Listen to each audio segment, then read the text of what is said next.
como eu combinei com vocês, hoje a aula vai ser gravada, né, para vocês poderem assistir, porque na quinta-feira, hoje, né, no caso, eu vou estar em outra atividade no mesmo horário. Lembrando que a aula de laboratório, ela já está disponível para vocês, então vocês poderão ter acesso já a ela, tá bom? Hoje nós vamos começar a falar sobre a última parte, que é o magnetismo. Quando a gente junta a parte elétrica, que foram as 3 primeiras notas de aula, com o magnetismo, que é a última parte, a quarta parte, nós temos o chamado eletromagnetismo.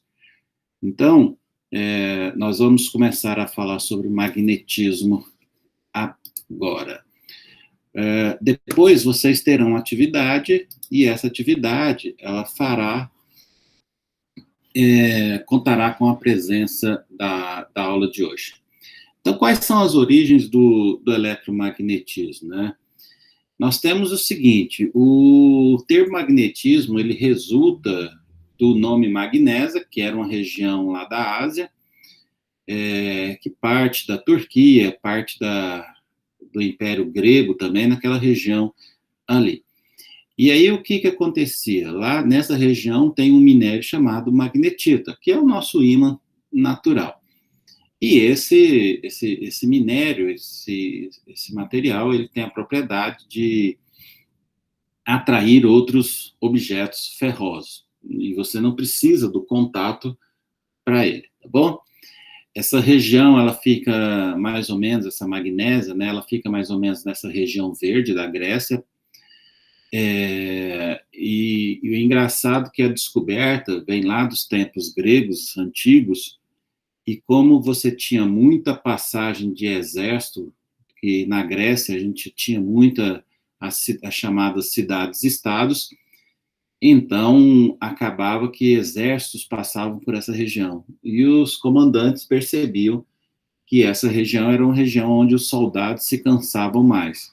E aí eles foram observar por causa desse magnésio que lá tinha, tá? Ou magnetita, perdão.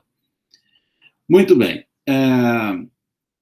O que nós vamos continuar agora é falar sobre as origens do magnetismo, né? Quais foram os seus principais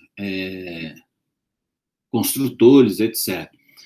Maxwell foi um dos principais, não é o primeiro, mas em 1864 ele junta, ele fala que as forças elétricas magnéticas têm a natureza dependente do referencial, ou seja, ele faz a junção da força elétrica com a força magnética. Nós vamos entrar em detalhes sobre a força magnética ainda nesse webinar, e também quando a gente for realmente fazer a parte teórica do nosso curso, tá bom?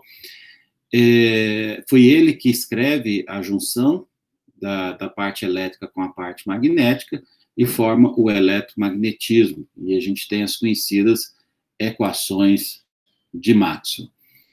Esse cara que está aparecendo aí é Faraday.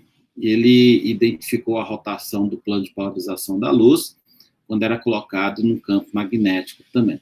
Então, são dois caras bastante influentes na obtenção das propriedades do magnetismo. Bom, muito bem. Algumas propriedades que nós temos do magnetismo. Aqui eu estou colocando alguns ímãs. Nós temos os chamados ímãs de barra, né, que são esses dois aqui, que o laser está apontando. Nós temos o ímã na forma de U, o ímã utilizado em alto-falantes, que nós temos. Essa é a magnetita, né? É um minério de ferro, tá? Que é esse daqui, que está aparecendo para vocês.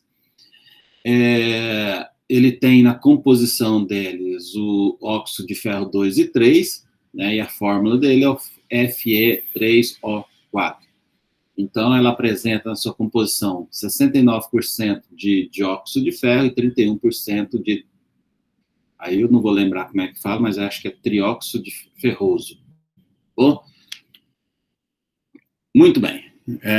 Ou, né, 26% de ferro e 72% de oxigênio.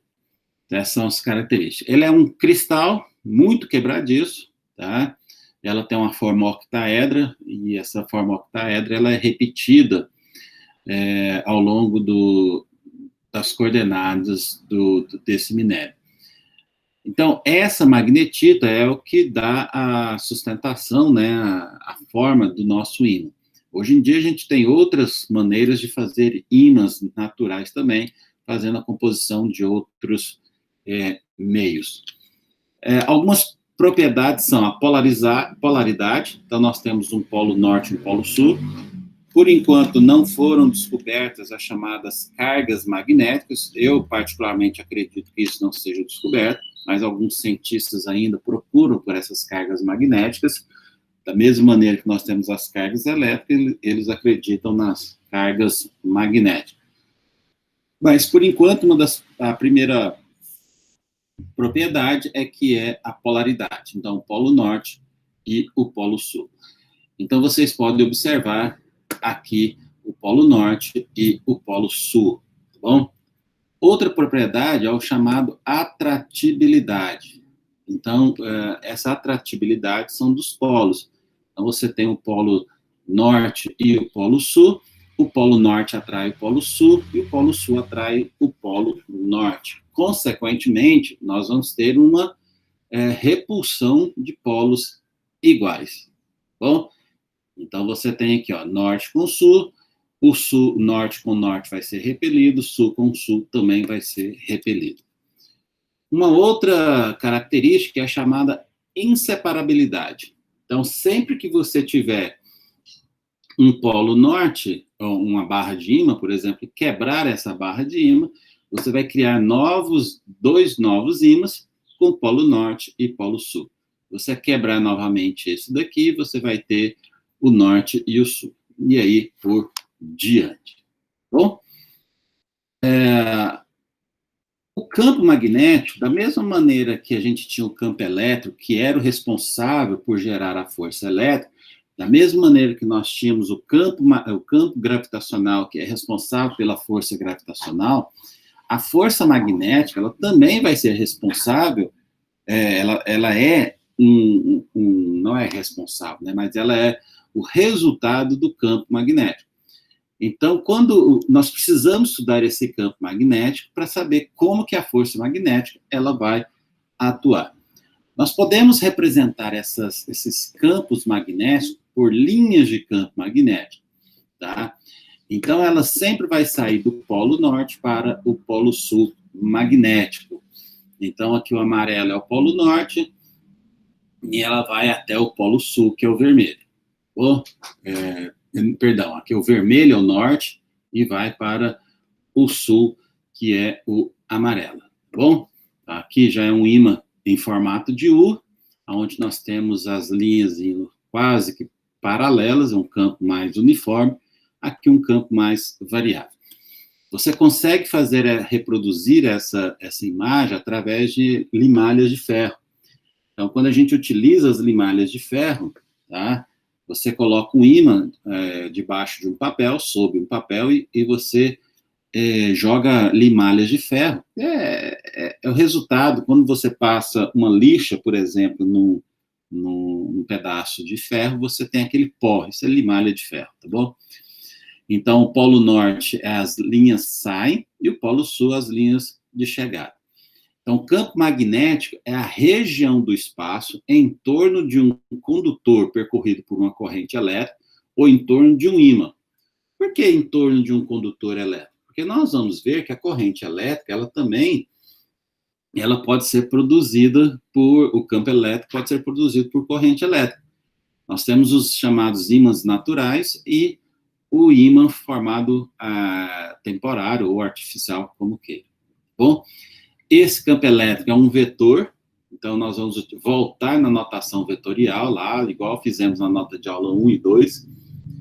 E no sistema internacional, a gente usa o Tesla como unidade do campo magnético. Bom, quanto mais próximo você estiver do gerador, da sua fonte geradora de campo magnético, mais intenso é o campo magnético. A gente vai ver isso também mais adiante. Deixa eu mostrar. Essa aqui é uma representação que a gente consegue fazer com as limalhas de ferro. Então, se você tem aqui uma barra norte-sul, você tem as linhas de campo saindo aqui do Polo Norte, chegando no Polo Sul. Eu acho que eu deixei separado aqui, ó. Vamos ver se é esse daqui. Ó, esse daqui é uma representação, a gente pega lá no FET Colorado. Então, você tem uma bússola aqui e você tem uma barra aqui. Primeiro eu vou tirar a bússola, vou tirar aqui também. Então, você tem aqui, ó, somente o nosso ímã. Você pode, né, mexer esse ímã para qualquer direção.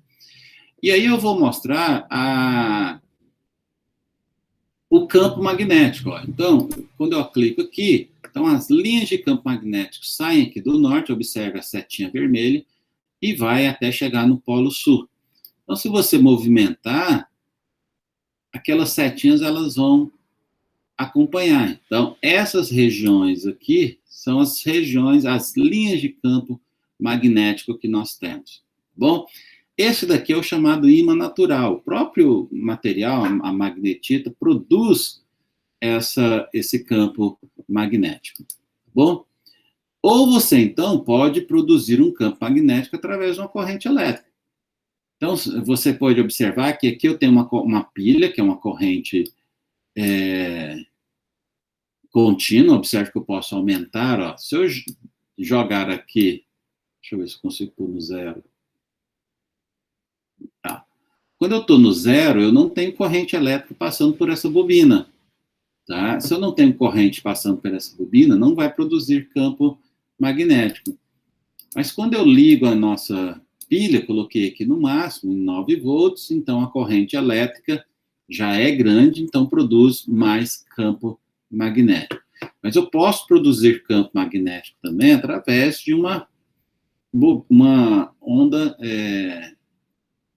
de uma corrente alternada. Tá?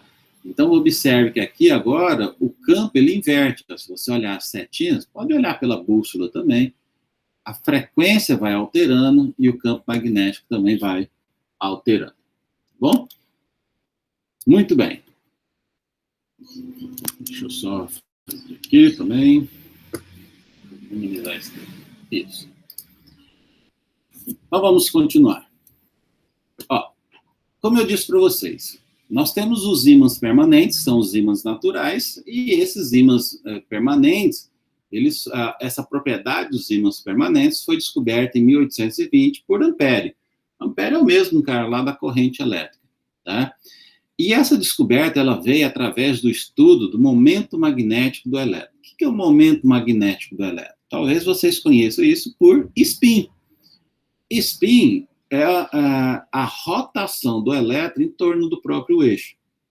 Então, quando você tem um elétron girando em torno do próprio eixo, você produz, então, o que a gente chama de linhas de campo magnético. Então, é essa rotação, a combinação dessa rotação, principalmente na magnetita, que é um material magnético, que produz o campo magnético em torno da magnetita. Tá? Então, o campo magnético natural é produzido pelo momento magnético do elétron, ou simplesmente spin. Se você tem elétrons girando, você vai ter campo magnético. Nesse exato momento, as partículas elementares do seu corpo, o spin, por exemplo, o elétron, perdão, ele está girando em torno do seu próprio eixo. Então, produz spin. E essa rotação, esse spin, vai produzir campo magnético. Então, por que nós, como pessoas, nós não somos atraídos para um pedaço de ferro, né? Por que a gente não gruda no pedaço de ferro? Porque a mesma quantidade que você tem de spins rodando para um lado, né, que a gente chama de spin meio, a gente tem para o outro lado, que é o spin menos meio. Então, você acaba anulando esse campo magnético. Bom, alguns materiais chamados materiais ferromagnéticos, eles não anulam, por isso que eles são atraídos, ou então eles produzem o nosso campo magnético. Quais são os tipos de ímãs, então? Nós temos os ímãs naturais, que eu acabei de falar, que é produzido pela magnetita, ou então por outro tipo de composição. mas sempre levando em consideração que o material tem que ser ferromagnético. E nós temos os temporários. A gente pode criar ímã, então, através do contato, através de atrito, ou então, e o principal, através de correntes elétricas, que é o que nós vamos estudar nesses capítulos agora, tá? Nessa nota de aula número 4. Muito bem.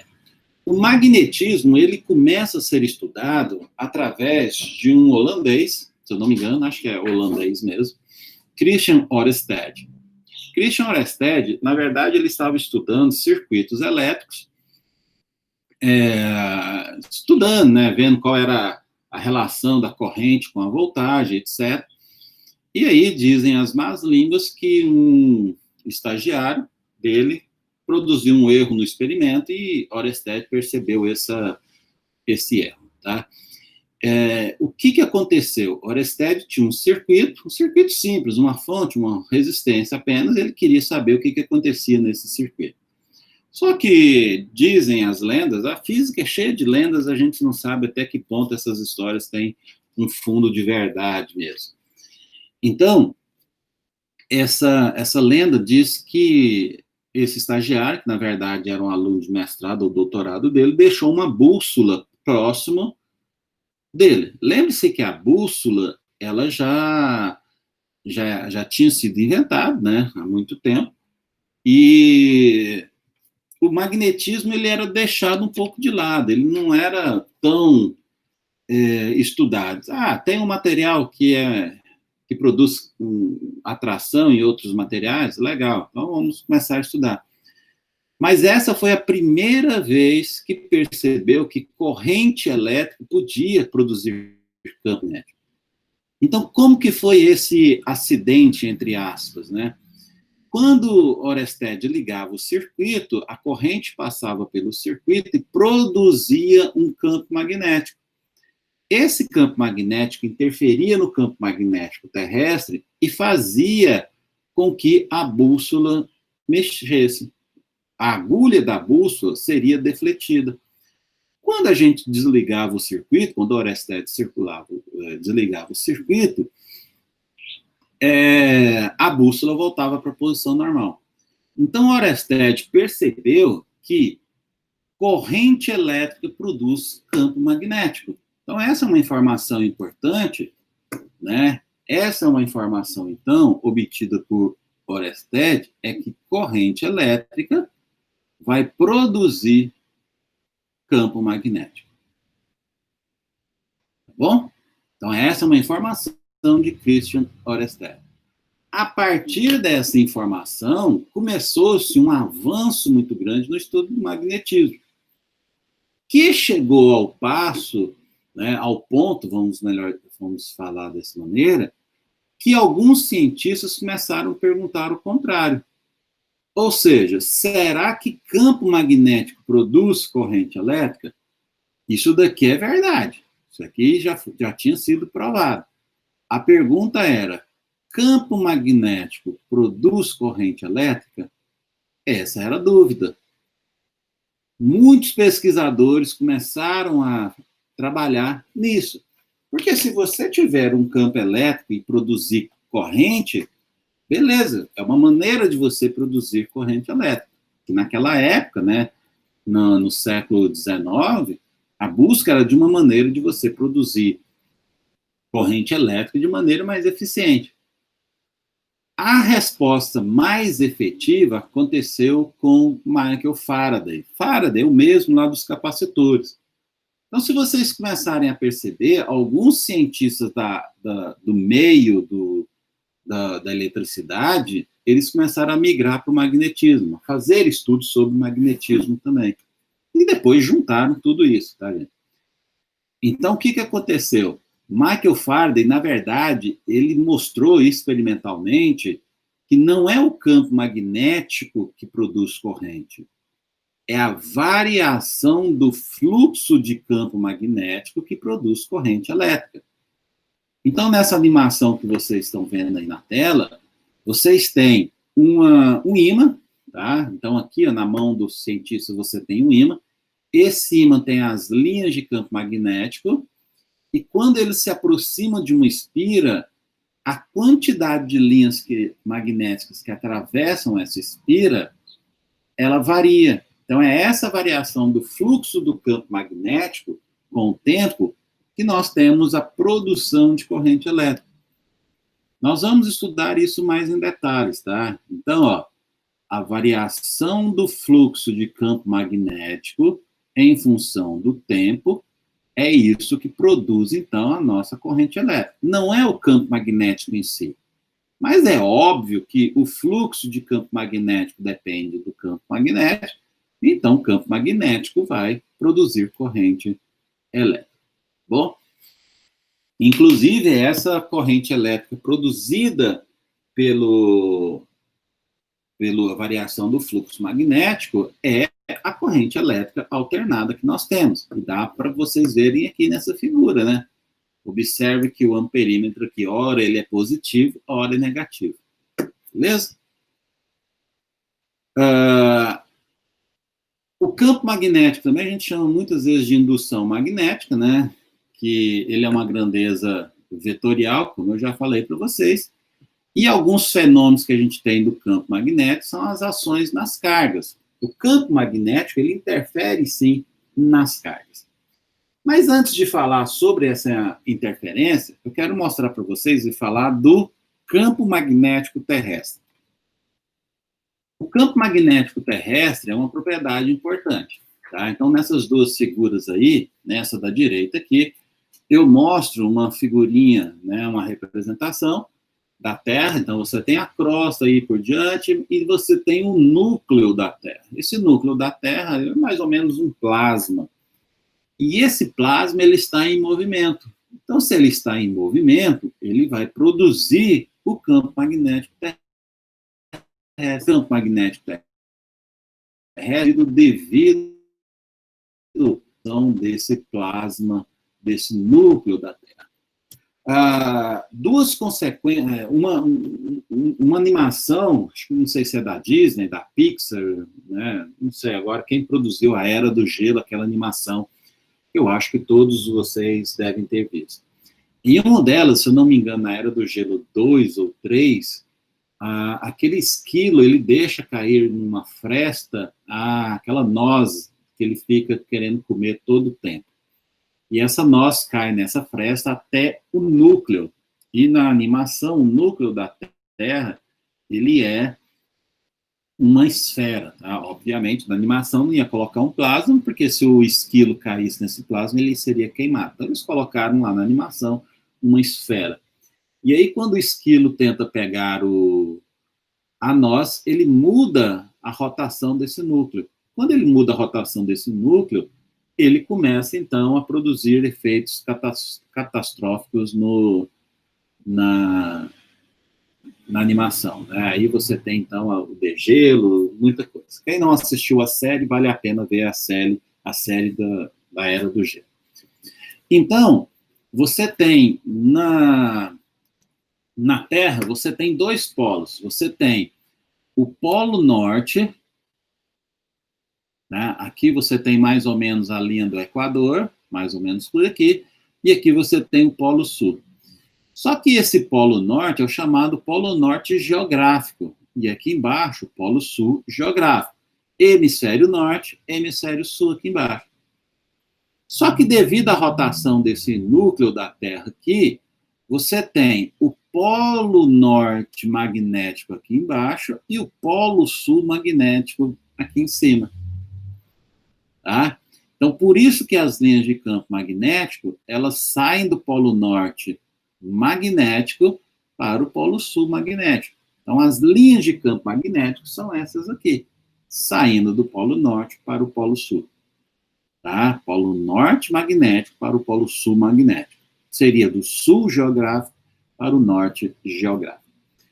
Aí, o que acontece? É devido a essa condição que as bússolas funcionam. Então, a bússola, ela tende a se alinhar com as linhas de campo magnético. Como as linhas de campo magnético estão apontadas para o norte geográfico, é por isso que a agulha da bússola sempre aponta para o norte. Então, se você localiza o norte, você vai andar na direção que você quer, leste, sul, ou norte e oeste, tá? Nordeste, sudeste, aí por diante. Então, você se orienta através do campo magnético terrestre. Obviamente, se esse campo magnético terrestre, ele sofrer alguma interação, alguma interferência, tudo que a gente conhece hoje, telecomunicações, de orientação, pode ser prejudicado. E é isso que acontece no filme 2012. Então, se vocês assistiram ou tiverem curiosidade de assistir o filme 2012, vocês vão ver que um fenômeno que acontece no espaço muda a orientação do campo magnético terrestre. Aí você vai ter tsunamis, etc. Quem não assistiu o filme, assiste, tá bom? Quem assistiu deve lembrar do que eu estou falando. Então, aqui, né, só uma representação do norte magnético com o sul geográfico e o norte geográfico com o sul magnético. Esse eixo da Terra, observe que você tem aqui um eixo que passa ao longo da Terra, ele vai sofrendo uma variação, tá? Em 2001, ele estava com 81 graus, em 2004, 82 graus, tá bom? Aqui é só uma representação artística, né, do campo magnético terrestre. Ele é mais achatado nos polos, porque a Terra também é mais achatada nos polos. Eu acho que eu tenho uma animação aqui também, deixa eu ver aqui, se é esse. Não, esse por enquanto não. Esse aqui eu acabei de mostrar, já posso fechar, para não confundir. Acho que eu perdi ele, não abri ele. Tudo bem, deixa para lá. Aqui ia mostrar o campo magnético terrestre, mas tudo bem. Eu já mostrei aqui nas figurinhas aqui. Então, vamos continuar.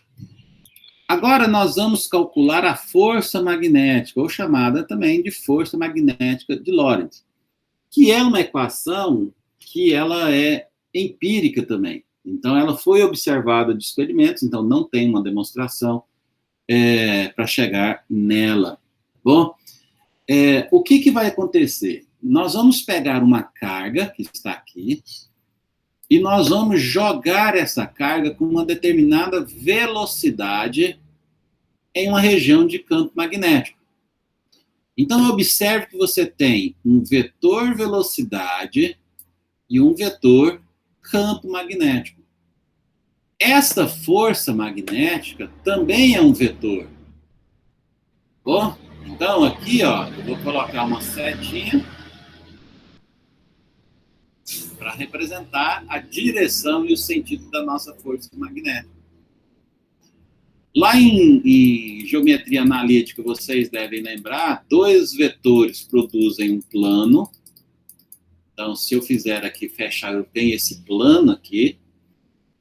E quando eu pego o produto vetorial desses dois vetores, eu tenho um terceiro vetor que é perpendicular ao plano formado por esses dois vetores. Então, a força de Lorentz, ou a força magnética de Lorentz, é uma grandeza F, que é um vetor, que é dado por Q, V, vetor B. Tá? Essa carga pode ser positiva ou negativa.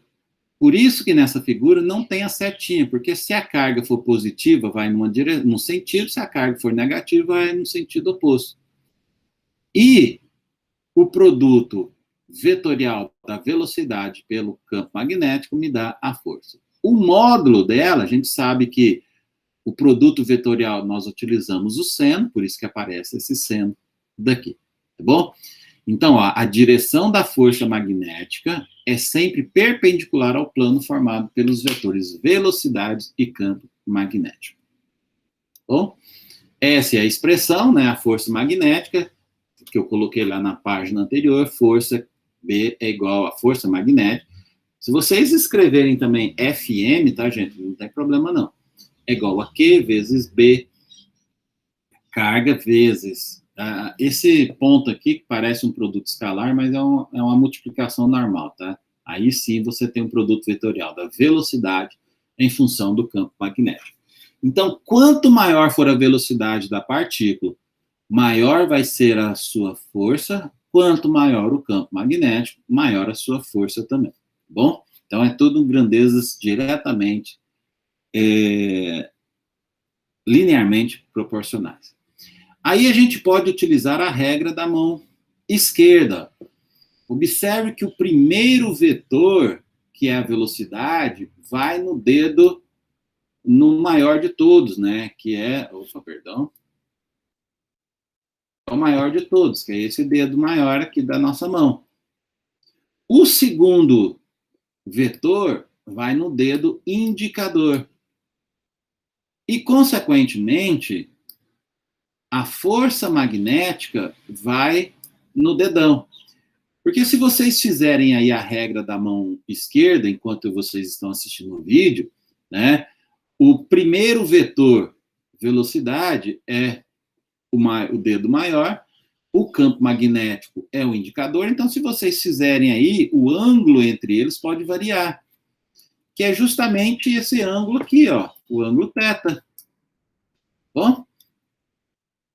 E o dedão sempre vai ser perpendicular ao plano formado pelos outros dois dedos.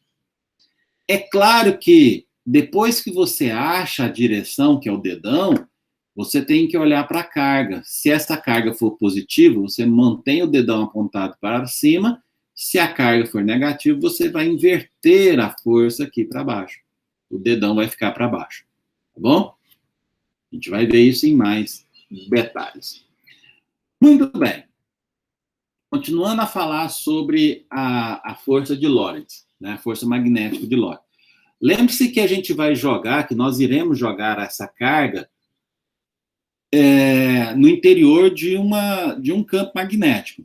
Então, nós temos alguns casos, dependendo da velocidade e do ângulo que você joga essa carga no interior do campo magnético. Obviamente, o primeiro caso é quando a carga está em repouso. Então, se a velocidade é igual a zero, nós não temos força aqui. Então, ó, se a velocidade é igual a zero, lembre-se que a força magnética de Lorentz ela é dada por F igual a QV vetor B. Então, se esse termo aqui é zero, obviamente não vou ter força magnética. Bom, então é o caso, né, o primeiro caso. O segundo caso, né, ali só está falando, é quando a velocidade ela é paralela ao campo magnético. Então, você tem aqui, ó, o segundo caso ele pode ser dividido em dois. Quando a velocidade é paralela ao campo magnético, observe que as duas estão apontadas para a direita, ou então antiparalelo com o campo magnético. Nesse primeiro caso aqui, eu vou ter um ângulo θ igual a 0 graus, e nesse segundo caso, eu vou ter um ângulo θ que é igual a 180 graus. Quando eu pegar o cosseno de θ aqui, isso vai me dar igual a 1. Quando eu pegar o cosseno de 180 graus aqui, isso vai me dar menos 1. Então, significa que eu posso ter, nos dois casos, o módulo da força vai ser máximo, porque é o maior valor do cosseno. Tá? E aí, o que vai acontecer? A força magnética, então, vai ficar... só que eu tinha que ter pego o seno, né? Eu confundi. Então, seno de 0 aqui vai ser 0, e o seno de 180 vai ser 0 também.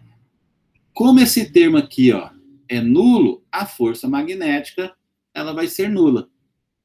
Se a força é nula, eu vou ter um movimento retilíneo uniforme. O que significa que quando a partícula entra no interior de um campo magnético, e se for paralelo, não tem força atuando sobre ela. E, consequentemente, ela continua o seu movimento em linha reta. Tá bom? O terceiro caso é quando eu jogo a carga perpendicular ao campo magnético. Então, ó, deixa eu apagar aquilo ali, para ficar...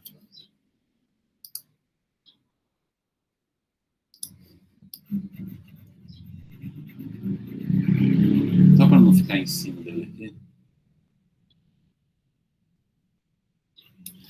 Então, ó, agora o que acontece? Eu tenho um campo magnético entrando pelo plano da tela, né, que são esses X, então o campo magnético está entrando, e aí eu joguei a velocidade formando um ângulo de 90 graus. Ó. Observe que você tem um vetor entrando e a velocidade para a esquerda, então está formando um ângulo de 90 graus. Então o ângulo agora é θ igual a 90 graus, então seno de 90 graus é igual a 1, que é o valor máximo. E aí você vai ter uma força direcionada para o centro. De novo, quando eu for fazer a aula específica, né, não esse webinar, eu vou mostrar como que essa força é representada para o centro. Mas agora eu vou ter um movimento circular e uniforme. Então vocês podem ver, né, que a força vai ser dada por quê? VB. Bom? Eu posso calcular o raio dessa trajetória circular, eu vou demonstrar isso para vocês. A gente pode usar a regra da mão esquerda para identificar aquela força, né? Eu quero mostrar o movimento aqui, ó. Bom, essa é a produção da força. Ó, essa sim é a animação. Então, quando você joga uma partícula no interior de um campo magnético formando um ângulo de 90 graus, a partícula vai fazer esse movimento circular. O último caso, né, que é só... eu posso calcular o período de movimento também, eu vou mostrar para vocês como encontrar esse movimento. Isso e o último caso é quando esse ângulo agora, ele é maior do que 0 graus, que foi o segundo caso, e menor do que 90 graus, que foi o terceiro caso. Então, a gente chama isso de um ângulo oblíquo, tá bom? Então, ó, o que vai acontecer agora? Aqui está o campo magnético na horizontal e o vetor velocidade está aqui inclinado. Quando eu fizer a decomposição desse vetor, eu vou ter um vetor horizontal e um vetor vertical. Esse movimento, essa velocidade V1, produz o deslocamento da partícula ao longo do eixo X, horizontal. Enquanto que esse vetor velocidade V2 produz um movimento circular. Então, a composição do movimento circular com o movimento horizontal, ele me dá um movimento chamado de movimento helicoidal. Tá? Aí, a gente pode calcular o passo dessa hélice, tá? E muitas grandezas. A gente vai fazer isso também na sala de aula, tá bom? Sala de aula virtual. Esse movimento helicoidal, ele é extremamente... Na verdade, todos esses tipos de movimentações que nós fizemos, elas são muito utilizadas, por exemplo, em aceleradores de partícula. Então, você tem um acelerador linear, você tem um acelerador tipo ciclotron, tá? E dependendo do ângulo que você vai fazendo da velocidade com o campo magnético, você acelera a partícula. Bom? Isso aqui é outra coisa que não vai precisar agora. Bom? Muito bem. Agora, lembrando o seguinte, que o campo magnético, ele produz... na verdade, a gente viu que corrente elétrica produz um campo magnético, e eu já falei para vocês que Faraday mostrou que a variação do fluxo de campo magnético também produz corrente elétrica. Agora, o que acontece com um fio no interior de um campo magnético? A gente sabe que a corrente elétrica vai passar por esse fio no interior de um campo magnético. Então, vai existir uma força sobre esse fio. Então, ó, eu já tenho aqui esse campo magnético na horizontal para a direita, estou passando um fio, uma corrente elétrica por esse fio branco aqui.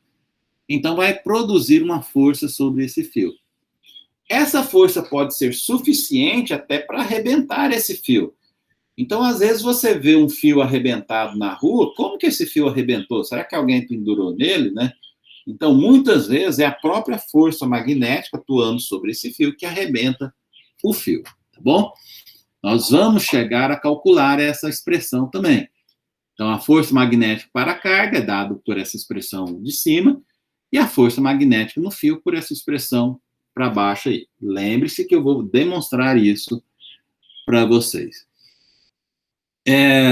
Não é parte do conteúdo, não faz parte da profissão de vocês, né?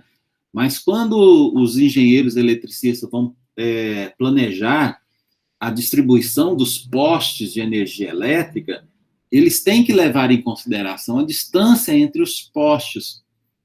Porque se você colocar uma distância muito grande entre os postes, a força magnética vai ser tão alta que aí você poderá ter o rompimento desses fios.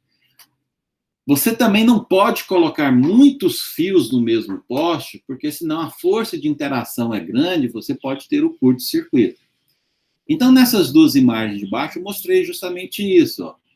Então, se você tem correntes elétricas no mesmo sentido, você vai ter uma força de atração.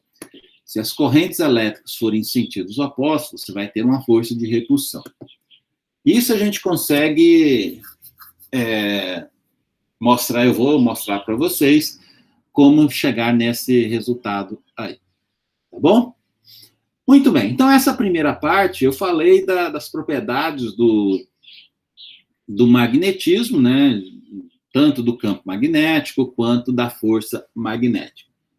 Agora nós vamos entrar numa parte que é o uso propriamente dito desse campo magnético e dessa força magnética. Se vocês lembrarem do começo do nosso curso, já tem bastante tempo, né? Devido aí à pandemia, atrasou tudo, ficamos 2 meses sem nos encontrar e etc. Mas lá, quando a gente nós falamos primeiro de carga, depois de força elétrica, depois nós falamos de campo elétrico. Mais ou menos essa foi a sequência. E depois nós chegamos num dispositivo chamado capacitor. O capacitor era um dispositivo que a gente utilizava principalmente para gerar campos elétricos, e esse campo elétrico uniforme, que era a grande utilização dele, que foi o capacitor. Tá bom? Aqui no campo magnético, a gente também tem um dispositivo que gera um campo magnético uniforme.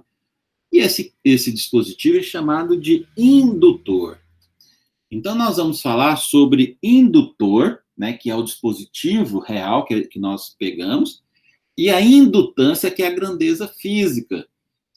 Então, a indutância é a capacidade de um dispositivo gerar campos magnéticos. Tá? E o indutor é esse dispositivo. O indutor, a gente pode chamar o indutor em diversas aplicações. Por exemplo, nos transformadores, que eu acho que eu vou falar no finalzinho desse webinar, nós utilizamos o indutor. O indutor nada mais é do que um fio enrolado várias vezes, produzindo espiras. Então, o transformador, tanto o transformador que a gente tem nos equipamentos elétricos em casa, quanto os transformadores que estão na rede de distribuição de energia, eles partem do mesmo princípio, que é o indutor. Tá bom? Nós podemos usar indutor, por exemplo, em fechaduras eletrônicas, nós podemos utilizar em várias partes da nossa indústria eletrônica. E essa indutância, ela aconteceu lá justamente nos primórdios dos estudos do magnetismo, né, que foi no experimento de Oersted. Então, Oersted percebeu que a corrente elétrica produzia um campo magnético, e aí, em 1831, Faraday descobriu que o movimento de um magnete, ou seja, de um ímã, tá aqui, né, que foi aquela oscilação, aquela figura que eu mostrei anteriormente, produzia uma corrente elétrica. Ou seja, você conseguia induzir uma corrente elétrica. Essa corrente elétrica, ela só acontece enquanto você está fazendo o movimento do seu ímã, ou do seu magnete, tá bom? Essa figura dá para a gente representar legal. Opa, perdão. Essa figura dá para a gente representar legal. Quando eu vou aproximando, né?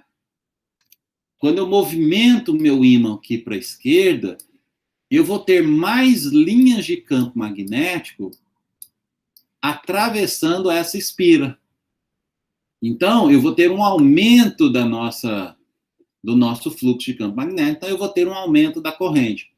Só que aí, quando eu chegar no máximo aqui, eu tenho que parar, então a corrente zero. Então, observe, ó, que a corrente vai aumentando, chega no máximo dela. Depois ela vai diminuindo, chega no máximo dela, e depois ela fica negativa também. Por isso que nós temos uma corrente alternada. Tá bom? Aqui são algumas informações, né? Eu posso movimentar o ímã, ou então eu posso movimentar o meu conjunto de espiras. Enquanto existir movimento relativo entre o ímã e a bobina, eu vou ter corrente elétrica no meu circuito. Essa corrente elétrica, ela vem, então, de uma que a gente chama de força eletromotriz induzida. Porque ela não existe, não é uma bateria, não é uma pilha que está produzindo isso. Tá bom? Essa força eletromotriz, ela induzida, ela é explicada através da lei de Faraday. A lei de Faraday é uma das leis mais importantes do magnetismo, inclusive faz parte do conjunto das equações de Maxwell. Lembre-se que o nosso curso, na ementa, ela prevê a falar sobre as equações de Maxwell. Então, nós já falamos de duas, essa é a segunda, aliás, essa é a lei de Faraday, que faz parte do conjunto das equações de Maxwell, tá bom? Só para contextualizar, né, porque isso aqui é mais um seminário do que uma aula formal, Faraday faz isso, na verdade, por volta de 1830, 1831, 33, vai depender um pouquinho, na Inglaterra. E o mesmo cara, Joseph Henry, ele fazia isso nos Estados Unidos. Então, existia uma competição entre esses dois pesquisadores, né, para quem descobria primeiro se o campo magnético produzia corrente. Porque Oersted provou que o campo, corrente produz campo magnético. Todo mundo estava querendo o contrário. Sair do campo magnético e produzir corrente. Então, Michael Faraday publica primeiro, então por isso que ela é chamada de lei de Faraday. Bom, eu não vou entrar em muitos detalhes aqui, mas a lei de Faraday ela depende do fluxo de campo magnético. Então, quanto maior for o fluxo de campo magnético, maior vai ser a corrente, porque eu vou ter uma variação desse fluxo magnético também. Tudo isso a gente vai fazer em sala de aula.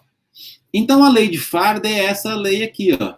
Ela me diz, então, que uma força eletromotriz induzida é a integral fechada do campo elétrico vezes o dl. Bom? Então, a variação do fluxo magnético com o tempo provoca a existência de uma força eletromotriz induzida. Esse processo é denominado de indução magnética. A força eletromotriz induzida é matematicamente descrita pela lei de Faraday. Tá bom? Quando a gente for abrir as contas, eu vou abrir melhor isso aqui para vocês. O que pode variar o fluxo do campo magnético? Tá? Existem algumas coisas que podem variar o fluxo do campo magnético e, consequentemente, vai variar a corrente elétrica também. Então, por exemplo, a variação do fluxo magnético com o tempo pode dever-se a vários fatores. O primeiro, a variação temporal da área da espira. Então, se a gente voltar nessa figura aqui, ó, a espira é essa parte circular aqui, por exemplo, eu posso aumentar ou diminuir. Com isso, eu vou ter mais ou menos linhas de campo magnético entrando, e aí eu vou ter uma variação. Outra coisa, a variação relativa do campo magnético, quer no valor do ângulo entre B e a normal da área, definida pela espira, quer o módulo da direção, passou um C aqui, né, de B ao longo do tempo. Ou seja, se você variar o campo magnético, você também vai variar o fluxo do campo magnético. Terceiro, variação relativa do ângulo θ ao longo do tempo. esse ângulo θ é o ângulo que você tem entre o campo magnético e a espira. Então, se você variar isso, você vai ter uma variação do fluxo. Essa variação deve-se, né? Isso aqui é uma consequência, não é um item novo, não está falando dessa variação, deve-se à rotação da espira num campo magnético constante, ou então a rotação do campo magnético em torno da espira. Essa parte aqui é o que a gente utiliza, por exemplo, nas usinas hidrelétricas, que eu acho que eu falo mais adiante para vocês também. Bom? Muito bem.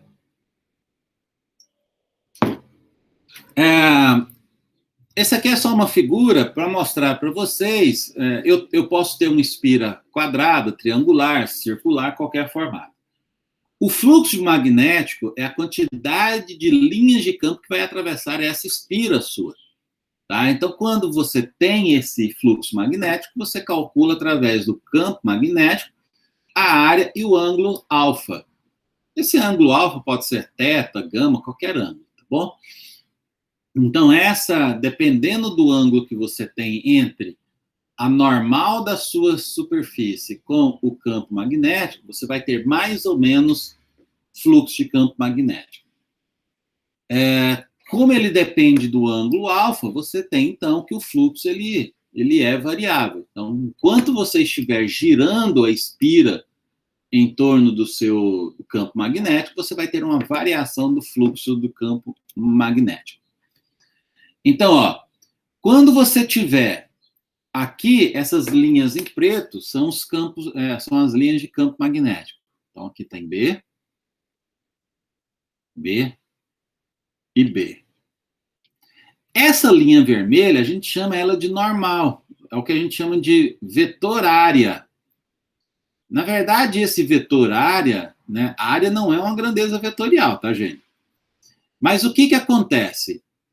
Vocês devem lembrar lá do curso de geometria analítica também, que todo plano, ele possui um vetor que é ortogonal, ao plano. Então, ele faz um ângulo de 90 graus. Esse vetor normal, então, ele é uma referência para saber qual é a posição do seu plano. Então, se o seu vetor normal está na vertical, é porque você sabe que o seu plano está na horizontal. Se o seu vetor normal está na horizontal, você sabe que o seu plano está na vertical. E aí por diante, tá bom? Então, quando você tiver o seu campo magnético perpendicular ao vetor normal, ou então, quando você tiver o campo magnético paralelo ao vetor normal, você vai ter o fluxo. Nesse caso, o fluxo é zero, nesse caso, o fluxo é máximo. Obviamente, aqui você tem um ângulo θ, né, o alfa, diferente de 90 e de zero, você vai ter um fluxo intermediário. Bom? Aqui mostra, né, só como que a força eletromotriz, então, varia, que é a chamada lei de Faraday. Quando você movimenta o ímã, você observa que as linhas de campo magnético estão alterando, a quantidade de linhas de campo magnético são alteradas em função do tempo. E aí você tem, então, uma força eletromotriz induzida. Uma outra lei importante também é a chamada lei de Lenz, né? A lei de Lenz é a lei que fala que essa força eletromotriz e a corrente induzida, elas surgem em um sentido que se opõe à variação do campo magnético que as provocou. Às vezes, a lei de Lenz é chamada de lei do contra, tá bom? Então, a corrente induzida vai gerar um fluxo de indução magnética que vai opor à variação do fluxo de indução magnética que a gerou. Por isso que ela é chamada de lei do contra. Então, quando você está se aproximando, né, quando você joga o ímã para cá, você tem a corrente aqui no sentido, por exemplo, anti-horário. Quando você afasta o ímã para cá, você vai ter a corrente no sentido horário. Ou vice-versa, né? Que eu desenhei o contrário da velocidade aqui. Tá bom? Então, no processo de indução eletromagnética, o nosso comportamento é ser do contra, pois a corrente elétrica produzida é no sentido de criar um campo magnético que se opõe à variação do campo indutor. A lei de Lenz, então, é chamada de lei do contra. Aqui é só tudo que eu já falei. Bom, resumindo, a corrente induzida tem sentido oposto ao sentido da variação do campo magnético que a gera. Bom, é só uma representação. Aproximando, você tem no sentido anti-horário. Quando você afasta, você vai ter a corrente no sentido horário. Bom, muito bem. Aí entra uma coisa interessante. Aproveitando a questão da lei de indução de Faraday, nós podemos produzir corrente elétrica. Então, o que eu faço? Eu tenho uma espira aqui, retangular, e eu coloco essa espira entre um polo norte e um polo sul. Então, vocês lembram que as linhas de campo magnético saem do polo norte e vão aqui para o polo sul. Então, isso daqui é o meu campo magnético B. Tá bom? E eu tenho essa espira que eu posso girar. Nessa posição que a espira está, eu não tenho essas linhas vermelhas, não atravessam a espira. Então, eu não tenho corrente. Nessa posição da figura, eu vou ter, então, a corrente igual a zero. Mas quando eu girar essa espira, eu vou ter um aumento da corrente até chegar no máximo, depois essa corrente vai diminuir, zerar e depois aumentar negativamente. Então, é dessa maneira que nós temos a produção de corrente alternada. No princípio da produção de corrente alternada, e por isso que nós produzimos corrente alternada, a corrente alternada ela é muito mais fácil de ser produzida do que a corrente contínua. Tá? Uma das maneiras de você produzir corrente contínua é através de reações químicas, que são as pilhas e baterias. Só que a produção é baixa e cara. Então, por isso que nós temos a produção de corrente alternada nas usinas. Então, no começo da produção da corrente alternada, o que a gente fazia? Usava lá, né, uma bica com a água, muitas fazendas tinham isso, tá? Então, você rodava aqui um motor, né, através, não um motor, né, mas um conjunto de pás, e você tinha água passando aqui, que já rodava a sua espira, que é essa parte retangular aqui, que estava no interior de um campo magnético. Então, você tem um campo magnético aqui para cima, tá? E aí, esse conjunto gerava corrente que acendia. Esse é o princípio de funcionamento das usinas hidrelétricas hoje em dia. Na próxima transparência, eu vou mostrar isso para vocês, ó. Então, como que funciona basicamente uma usina hidrelétrica? A usina hidrelétrica, você tem que ter um volume de água muito alto para você conseguir fazer um reservatório alto. Porque vocês lembram que a energia potencial, ela é dada por U, né, que é igual a mgh. Então, quanto maior for essa altura aqui, melhor. Porque aí eu vou ter bastante energia potencial. Então, imagine que você tem aqui uma partícula que tem com energia potencial muito grande. Aí você abre aqui o canal. Então, você vai transformando a energia potencial dessa partícula em energia cinética, porque ela vai entrar em movimento. Então, essa partícula passa pelo duto e a energia cinética, K, é igual a 1/2 de mv². Então, quanto mais energia potencial você tiver aqui, maior vai ser a velocidade. Essa água que entrou pelo duto vai chegar na turbina aqui e vai girar essa turbina.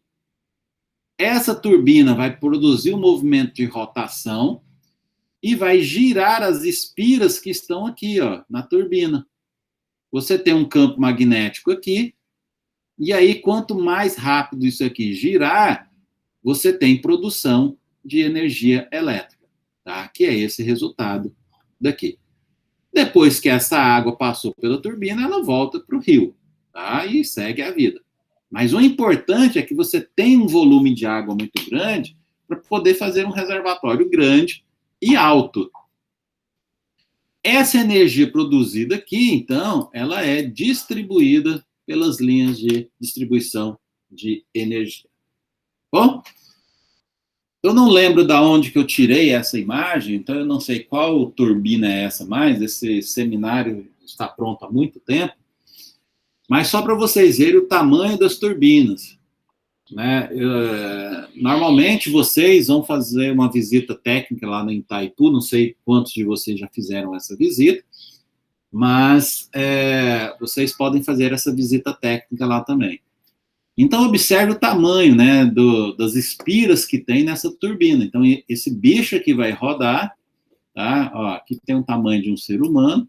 Olha o tamanho que é cada uma dessas espiras que tem. E quanto mais espiras você tiver aqui, melhor. Tá bom? Eu esqueci de falar um detalhe lá atrás da força elétrica, né? Mas eu vou falar isso durante as aulas. É que essa corrente passando por espira gera uma força, é assim que os motores elétricos funcionam, tá? Nós vamos falar sobre isso também. Uma outra aplicação dos indutores como transformador é justamente isso, ó, você produz uma tensão muito alta aqui, normalmente essa tensão é muito alta, então você vai aumentar ainda mais essa tensão através de um transformador. Essa tensão alta vai passar pelas redes de distribuição e depois passa por um segundo transformador para baixar a tensão para 220 volts, que é o que a gente usa. E aí você tem a distribuição na nossa casa. Beleza? Já indo para o finalzinho do nosso webinário, né? Então, olha, o que acontece? Outras aplicações da indutância é justamente um dispositivo eletrônico chamado indutor. O indutor é esse dispositivo aqui que ele tem a capacidade de gerar campo magnético. Então, o símbolo dele é essa ondinha aqui, tá, no circuito, e L é a chamada indutância, ou seja, a capacidade de transformar a corrente elétrica em campo magnético. Quanto maior esse L, mais campo magnético ele vai produzir. E esse campo magnético, ele é produzido no interior da sua bobina, porque no interior da bobina, né, ou do indutor, esse campo magnético é praticamente constante. Quais as utilizações dos indutores nos circuitos? Eu vou pegar um exemplo bem simples, tá? Que é o chamado circuito RLC. O circuito RLC, R vem de resistor, L de indutor e C de capacitor. Então, basicamente, é um circuito assim, ó, você tem aqui um resistor, um capacitor e um indutor, todo mundo em série. Qual é a função desse circuito? Tá? O R, na verdade, é só para proteger o capacitor e o indutor. Mas aqui você vai produzir um campo elétrico e aqui você vai produzir um campo magnético.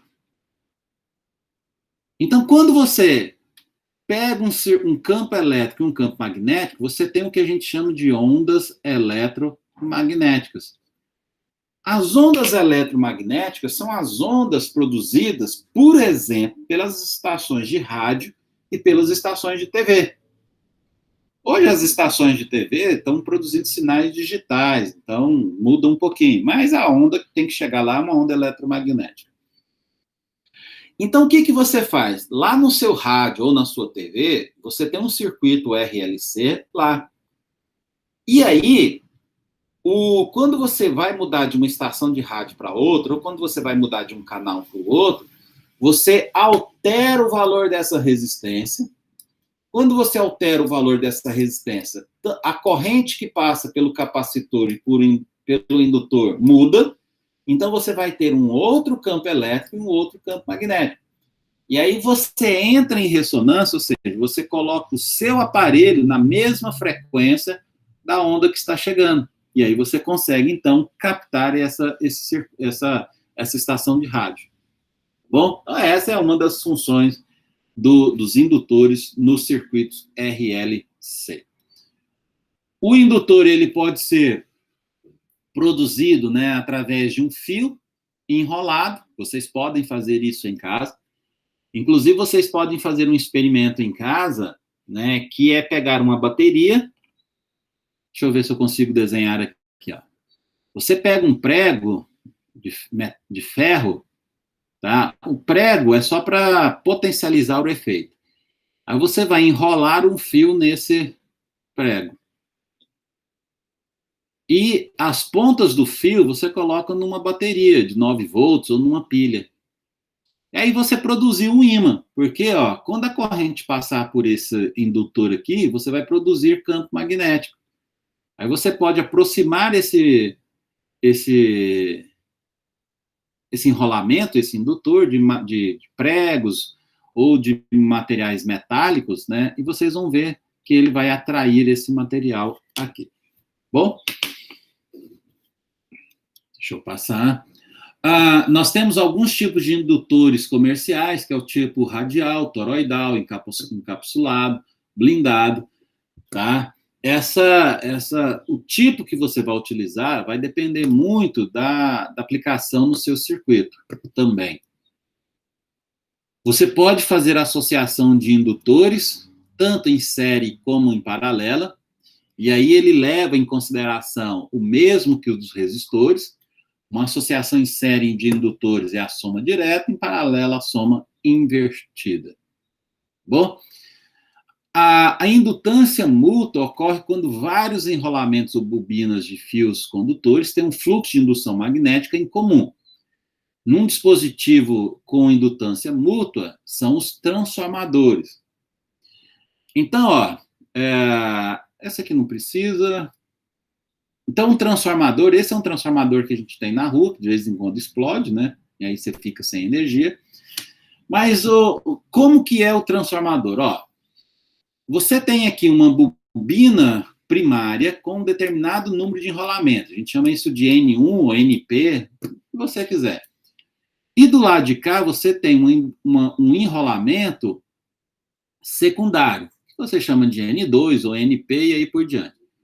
Então, você vai ter uma corrente passando por aqui, vai produzir um fluxo de campo magnético aqui, e você aproveita esse fluxo de campo magnético na segunda bobina. Por isso que a gente chama de autoindutância.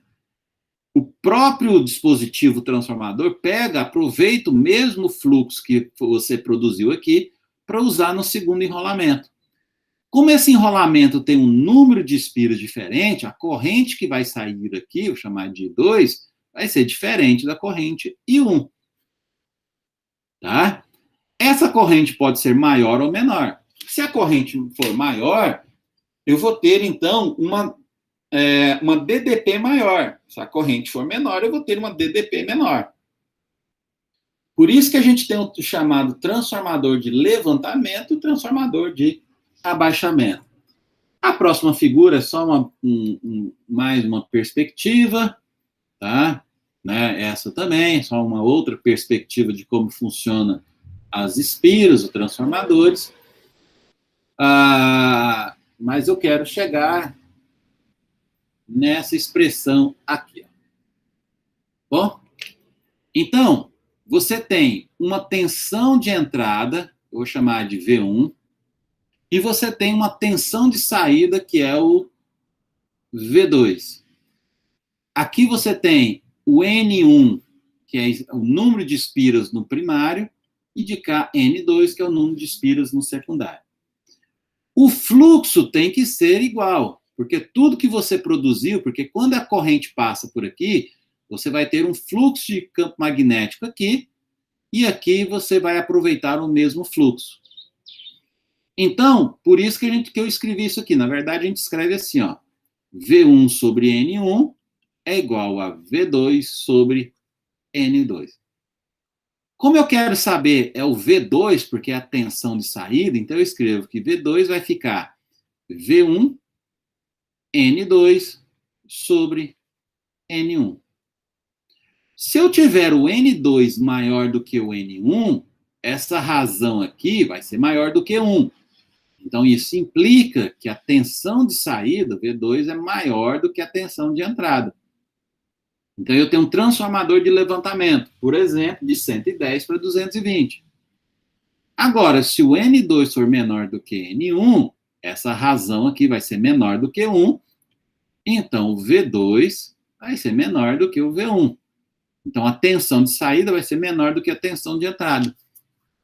O que significa que é um transformador de abaixamento. Por exemplo, de 220 para 110. Tá bom? É só a relação das correntes. Isso aqui é só uma animação, mas tudo aí que eu já falei para vocês, né? A gente tem. Uma coisa que é interessante é que você pode ter um transformador que a gente chama de transformador em fase, ou então um transformador antifase.